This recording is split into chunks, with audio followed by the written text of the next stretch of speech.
Today, we're going to tear down one of the biggest myths out there, the whole idea of natural talent. What if I told you that the one thing you think is holding you back is actually a complete lie? Let's get into it. Seriously, just think about that for a second. All those people you look up to, the icons of business, the incredible musicians, the legendary athletes, what if they weren't just, born with it?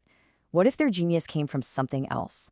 Something that's actually available to every single one of us. I mean, it's a story we hear our whole lives, right? Oh, she's a natural. He's just gifted. And it's kind of comforting because it lets us off the hook. It makes us think, well, if I'm not one of the chosen few, why even bother trying that hard? But here's the thing, that whole story, it's just plain wrong.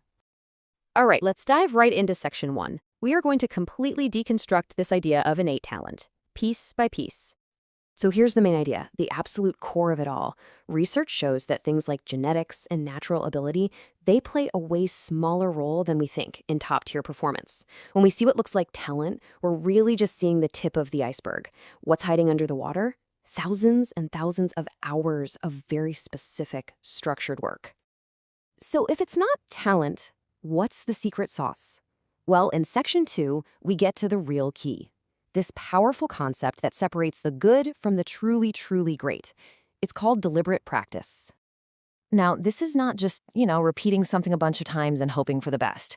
Deliberate practice is different. It's a highly focused, almost scientific type of training. It's systematic, it's purposeful, and every single second is designed with one single goal in mind: getting better, measurably better.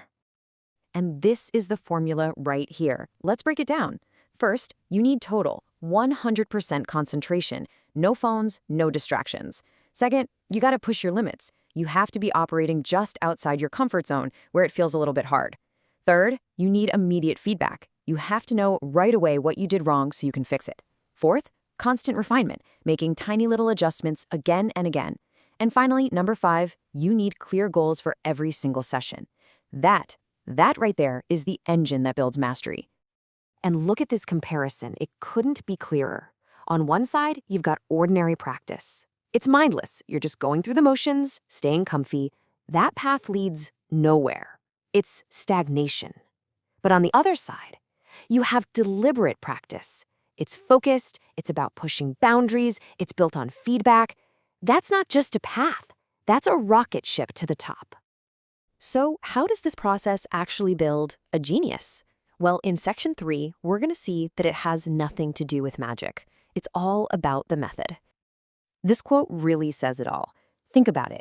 You can do the same job for 20 years and not get any better at it. Just showing up is not enough. Experience does not automatically make you an expert.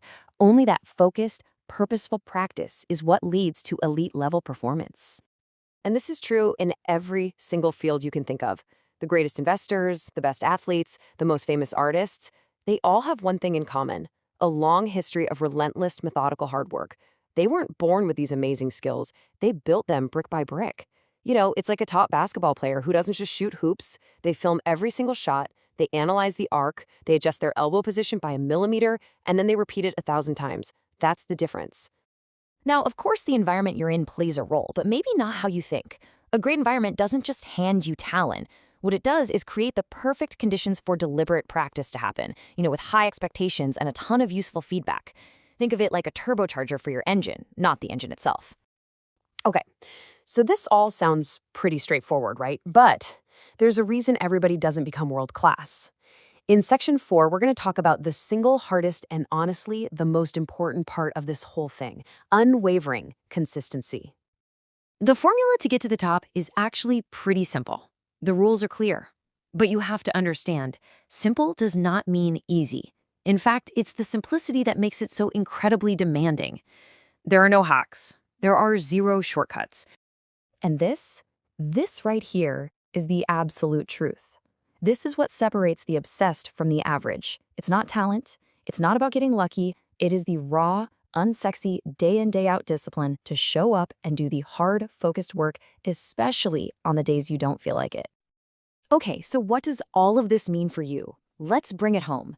In our final section, we're talking about your path to becoming exceptional. These are the new rules of the game. Let's be crystal clear on this. It's time to forget the old story. Success is not some prize you inherit. It is not about being lucky. And it is absolutely, positively not about having some natural-born talent. That is the myth. And today, we're leaving it in the dust. This is the reality. Success is something that is earned. It's the direct result of deliberate practice, of gritty persistence, of actively looking for honest feedback, of committing to being a lifelong learner, and most of all, of relentless, consistent improvement. So, if you walk away with just one single idea from all of this, let it be this one. I want you to burn this into your brain. No one is born talented, but anyone, and yeah, that 100% includes you, can become exceptional if they're willing to do the work and practice the right way. See, greatness isn't a gift you're handed, it's a choice you make. So the only question left is, are you going to make it?